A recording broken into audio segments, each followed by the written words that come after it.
चलो अब हम स्टार्ट करते क्रुशकल्स एल्गोरिदम। क्रुशकल्स एल्गोरिदम का ये हमारा फर्स्ट प्रॉब्लम है, that is obtain a minimum cost spanning tree using a Kruskal's algorithm. और ये हमारी डायग्राम है जिसमें नोड से B C D A E and F. तो क्रुशकल्स एल्गोरिदम में क्या होता है, हमारी जो पहली स्टेप है वो होती है कि पूरे एजेस को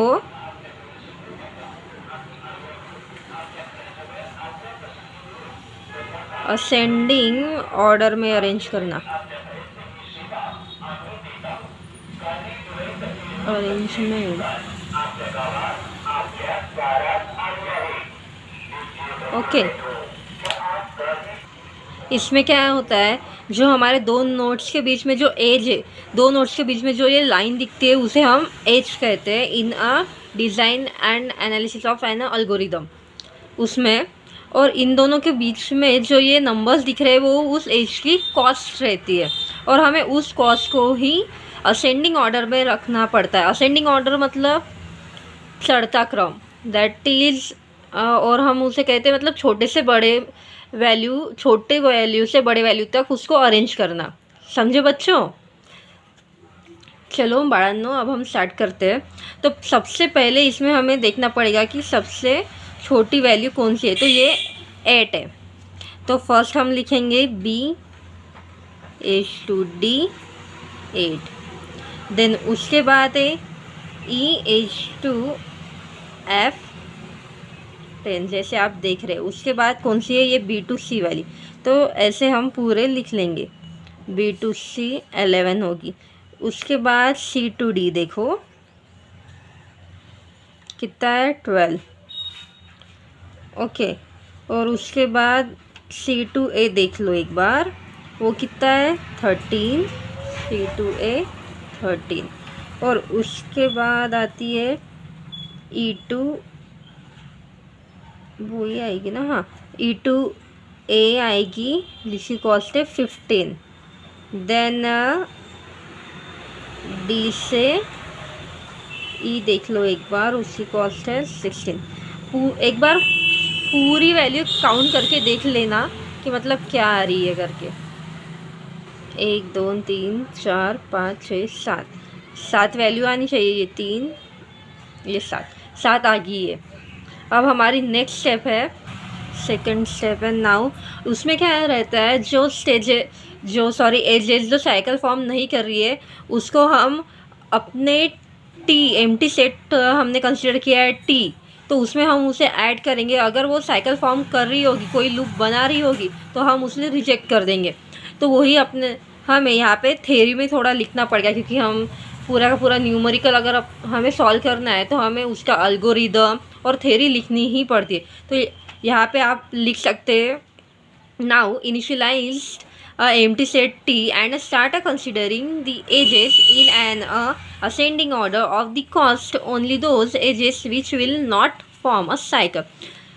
तो मैं यहाँ पे एक सिंपली लिख रही हूँ सिर्फ आपकी अंडरस्टैंडिंग के लिए। तो आपको मतलब पूरा सेंटेंस लिखना पड़ेगा, मतलब आप जितनी थ्योरी न्यूमेरिकल में लिखोगे और न्यूमेरिकल अच्छे से सॉल्व करोगे उतना आपको मार्क्स मिलेंगे।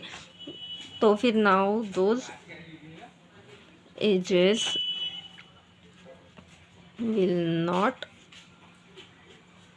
form a cycle be added to T, and otherwise it will be rejected.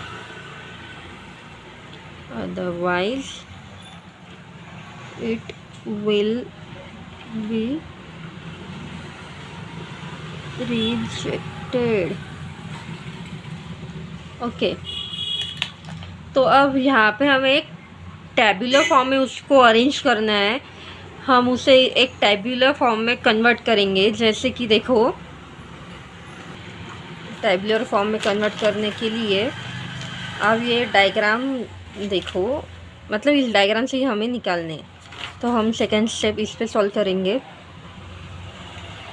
That is tabular form के लिए serial number edges considered with cost and action taken. देखो सीरियल नंबर तो अब आपको भी पता है कि हम क्या लिखते हैं। ओके, तो फर्स्ट सबसे पहली हमने एज देखो कौन सी ली थी, B to D 8 कॉस्ट वाली। देन यहाँ पे लेंगे B to D 8 कॉस्ट। ऐसे ही हम पूरे पहले लिख लेंगे। आप देख सकते हैं मैंने पूरे एजेस यहाँ पे लिख लिए। और हमें इस सेक्शन में क्या लिखना है, आपको मैंने बताया था कि हमें एक इनिशियलाइज एम्प्टी सेट कंसीडर करना है जिसका हमने नाम दिया था, क्या नाम दिया था, T। ओके, पहले हमने कौन सी एज कंसीडर की, B to D, मतलब ये B to D। यहाँ पे तो कोई लूप फॉर्म होगा ही नहीं। ओके, तो हम यहाँ पे लिख सकते हैं एडेड टू T। पहले ऐसा करते हैं, हम पहले एक रफ डायग्राम बना लेते हैं, मतलब उससे क्या होगा कि हमें पता चलेगा, मतलब आपको कन्फ्यूजन होगा कि ये हम कर कैसे रहे, इसलिए। तो पहले हम पूरे एजेस नोट्स ऐसे निकाल लेंगे, जैसे वैसे ही निकालना। और F, तो अब हम पहले कंसीडर करेंगे। तो हमारी पहली जो वैल्यू थी ये B to D थी, ये वाली। तो यहाँ पे तो कोई लूप फॉर्म हो नहीं रहा है, ना कोई साइकिल, तो हम इसे ऐसे कंस्ट्रक्ट कर देंगे और इसकी वैल्यू लिख लेंगे 8। देन अब हम मतलब ये भी देख सकते हैं, एक तो यहाँ पे लाइन बनेगी या फिर यहाँ पे एज बनेगी। देख लो, एक तो यहाँ पे एक एज बनेगी या फिर यहाँ पे, क्योंकि दोनों भी बने तो यहाँ पे साइकिल फॉर्म होगी और लूप बनेगा वो, मतलब यहाँ से यहाँ जाएगा, यहाँ से यहाँ, और यहाँ से फिर से रिटर्न यहाँ पे आएगा, इसलिए हम वो नहीं कर सकते। तो सबसे छोटी कॉस्ट जिसकी होगी वो हम लिखेंगे। तो देखो 12 और 11 में से सबसे छोटा होता है 11, तो हम ये ज्वाइन कर देंगे। तो फिर उसके बाद अब C से देख लो आप कि एक D से लाइन बन सकती है और एक C to A बन सकती है, लेकिन देखो D से अगर E बनाएंगे तो उसकी कॉस्ट आती है 16, और C से अगर A बनाएंगे तो उसकी कॉस्ट आती है 13। तो हमें मतलब ये इसकी कॉस्ट कम है, तो हमें यही लेने पाए, मतलब इसमें सिर्फ और सिर्फ हमें मिनिमम कॉस्ट स्पैनिंग ट्री बना रहे। तो आपको मतलब नाम से भी पता चल रहा हो कि हमें मिनिमम कॉस्ट निकालनी है उसकी। तो ये बना 13। देन अब इसके बाद तो अगर हमने देखो ये ऐसा यहाँ पे शो हो रहा है D2E, अगर हमने ऐसा बनाया D2E तो यहाँ पे लूप फॉर्म होगा, तो हमें वो नहीं चाहिए। तो हम यहाँ पे E2A वाली एज ज्वाइन करेंगे जिसकी वैल्यू है 15।